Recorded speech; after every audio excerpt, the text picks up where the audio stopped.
सबसे पहले जदून साहब ये फरमाइए कि आज जो नैब तरामीम वाले केस में जो बहस हुई है कि ये तो एक तकनीकी मामला है, इसको मुफाद आमा का मामला नहीं है बल्कि तकनीकी है, इसको लाइव स्ट्रीम नहीं किया जा सकता। तो आप ये बताइए कि आपके ख्याल में ये तकनीकी मामला है या ये एक मुफाद आमा का केस है?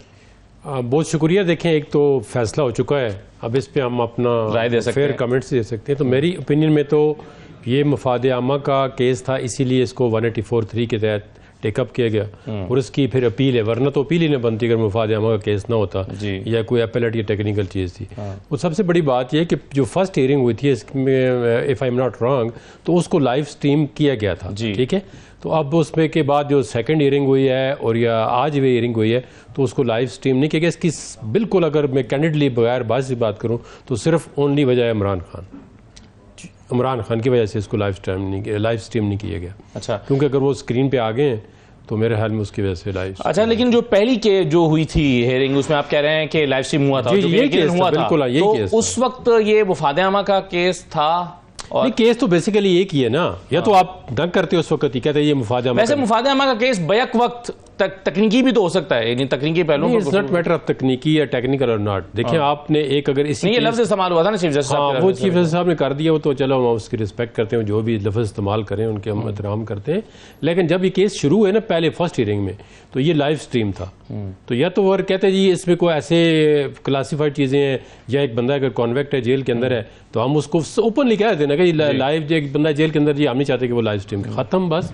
इसमें अब क्या है जी, तकनीक है, ये है, वो है, ओपनली अब सारी दुनिया को पता है ना कि इमरान की वजह से ही तो ये लाइव स्ट्रीम नहीं हुआ है। तो उसकी वजह से ये कहते जी कि बंदा जेल में है, कॉन्वेक्ट है, हम उसको नहीं लाइव स्ट्रीम दिखाना चाहते, तो बस खत्म।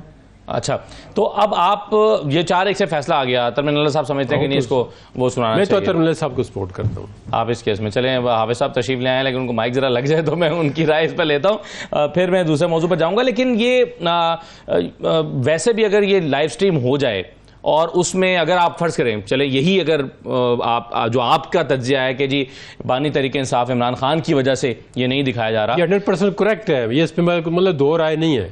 क्योंकि पहले दिन जब ये केस शुरू है 3 हियरिंग हुई है, तो पहले हियरिंग पे फिर इसको क्यों लाइव स्ट्रीम किया? अगर उस वक्त ना होता नहीं, तो फिर तो मेरा कहने का मतलब है कि फिल्टर तो उनकी तस्वीर पे फिर भी लगाया जा सकता है, फिर भी अगर सिर्फ बेंच को दिखा के लाइव स्ट्रीम कर दिया जाए, कैमरा ही है ना, एक कैमरा आप कम कर दें और कैमरा लगा दें, लाइव स्ट्रीम। बुनियादी मकसद तो ये है ना, बुनियादी मकसद इमरान खान का चेहरा देखना नहीं है, बुनियादी मकसद तो ये है कि इसमें होने वाली जो डिबेट है यस, उसको आप सुन। लेकिन जो इमरान खान के लोग हैं वो तो उसको चेहरे में इंटरेस्टेड है, वो केस में इंटरेस्टेड नहीं है, ये भी हकीकत है। वो ज्यादा केस में इंटरेस्टेड नहीं है, वो कहते हैं तस्वीर किधर चली गई। लेकिन जब ये चैलेंज हुआ था तो तब ये तस्वीर इस बुनियाद पे चैलेंज तो नहीं वो ये बात है, वो भी अपने उसको देखना चाहते हैं, उनकी मोहब्बत है, हम उसको इनकार तो नहीं कर सकते। हर बंदे का फंडामेंटल राइट है, अगर उसको पसंद करते हैं तो। जदून साहब, मेरा सवाल आपसे ये है कि ये फैसला और ऑर्डिनेंस दोनों अब ग्राउंड पर मौजूद हैं, किसकी बालादस्ती होगी? पहली बात तो ये देखें, ये फैसला दिया गया है, ये पहले ऑलरेडी केस चल रहा था, ठीक है। अब ऐसा कोई जो प्रोसीडिंग होती है किसी भी कोर्ट की, उसको कोई ऑर्डिनेंस का लदम नहीं करा दे सकता। ये मतलब जजमेंट है सुप्रीम कोर्ट की, अगर एक प्रोसीडिंग या फैसला आ गया है। और बाकी ये कि इस ऑर्डिनेंस पे बहुत एतराज़ उठे हैं, पीपल्स पार्टी ने भी कहा ये ऑर्डिनेंस देना चाहिए, मैं पर्सनली पीपल्स पार्टी ने कहा भी है और पीपल्स पार्टी ही के यूसुफ रज़ा गिलानी ने जारी भी किया है। आज ये बात हुई है सुप्रीम कोर्ट में, मैंने फरूक नाइक साहब को कहा कि आपकी पार्टी के तो बंदे ने कहते हैं उसको नहीं करना चाहिए था, वापस करना चाहिए था। जिस तरह गवर्नर ने पंजाब में किया, एक जो आया था यूसुफ रज़ा गिलानी साहब को, तो वैसे भी ये सूट करता है क्योंकि उनके खिलाफ भी इलेक्शन कमीशन में दरखास्त आई हुई है, ये ऑर्डिनेंस उनको खुद ज़ाती तौर पर सूट करता है। सबसे बड़ी बात यह है कि अगर इलेक्शन कमीशन फेयर हो ना, तो फिर कोई बंदा भी कहे ये रिटायर्ड जज हो या सर्व जज हो, कोई फर्क नहीं पड़ता। लेकिन अभी आपने सर्कमस्टांस में देखा है कि इलेक्शन कमीशन रोल जो है ना, वो एज ए इम्पार्शियल ट्रिब्यूनल नहीं रहा है, वो किसी न किसी जगह पे जो है, किसी न किसी जगह पे साइड ले रहा है, उस पे किसी मतलब है। अब तमाम मुल्क की जितनी पार्टियां वगैरह इलेक्शन फेयर नहीं हुआ, 2018 वाला भी फेयर नहीं था, वहां पे आरटीएस बिठा दिया, यहाँ पे आपने जो है रिजल्ट सारे चेंज कर दिए। पहले आपने जो है जुडिशियल अफसर को नहीं लगने दिया, इसी वजह से कि वो वहाँ पे इन्फ्लुएंस होते हैं। ये तो लोगों के पास एविडेंस पड़ी हुई है कि जितने भी आप एग्जीक्यूटिव अफसर, डिप्टी कमिश्नर जो है, वो जो कमिश्नर रावलपिंडी का बयान है, वो आप किधर लेके जाएंगे? जितने भी एग्जीक्यूटिव अफसर हैं वो किसके कंट्रोल में होते हैं? जब तक देखें ना इलेक्शन आप फेयर करा ही नहीं सकते, तो उसके बाद उसके साथ मजीद सवाल खड़े होते हैं। तो अगर आपने इलेक्शन को मैनिपुलेट कर लिया है, इलेक्शन फेयर होता, ठीक है, इलेक्शन अगर फेयर होता तो फिर उस वक्त कुछ नहीं, अब ये जो ऑर्डिनेंस के तहत पूरा इख्तियार ट्राइब्यूनल्स लगाने का और रिटायर्ड जजेस का इलेक्शन कमीशन के पास आ गया है, वो तो चले बात की बात है ना सर कि वो चैलेंज होता है या नहीं होता, लेकिन अब ये लाहौर हाईकोर्ट का फैसला जो है, जो कि ऑर्डिनेंस आने से पहले उस पर प्रोसीडिंग हो चुकी थी सारी, वो से प्रोसीडिंग हो चुकी है और फैसला आ चुका है। ये फैसला अपनी अगर मेंटेन रहेगा, उसके बाद अगर कोई इसने अपॉइंटमेंट करनी है तो 140 के तहत इलेक्शन कमीशन जब तक सेटिस्फाइड नहीं होता ऑर्डिनेंस या ऑर्डिनेंस को कोई किसी कोर्ट में चैलेंज नहीं होता, उस पर डिसीजन आता तो डेफिनेटली ऑर्डिनेंस के तहत होगा।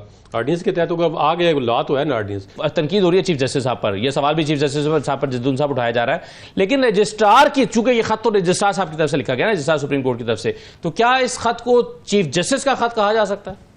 नहीं, ऑब्वियसली रजिस्ट्रार तो सुप्रीम कोर्ट के अंदर काम कर रहा है ना, चाहे वो एडमिनिस्ट्रेटिव साइड पे काम कर रहा है जुडिशियल पे, तो वो तो सुप्रीम कोर्ट का ही फैसला होता है। सुप्रीम कोर्ट के मतलब चीफ जस्टिस की रजामंदी के बगैर तो खत नहीं लिख सकता।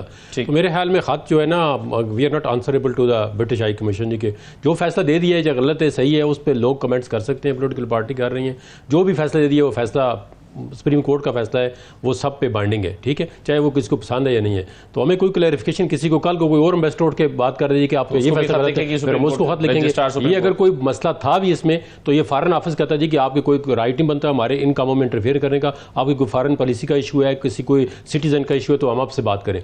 तो अगर सुप्रीम कोर्ट किसी आप जज को टारगेट कर रहे हैं, किसी फैसले को टारगेट करें, it is not your mandate, ठीक है, ये हमारा इंटरनल मामला है। तो अगर आपको कोई तकलीफ है तो आप हमसे बात करें। तो ये खत भी अगर कोई लिखना चाहिए था तो ये फॉरेन ऑफिस की तरफ से आता, सुप्रीम कोर्ट कोई राइट नहीं बनता कि वो अब हर कल को कोई अंडर सेक्रेटरी जो है बात करें कि फॉरेन ऑफिस की तरफ से आना चाहिए, अगर आना चाहिए, सुप्रीम कोर्ट नहीं लिखना।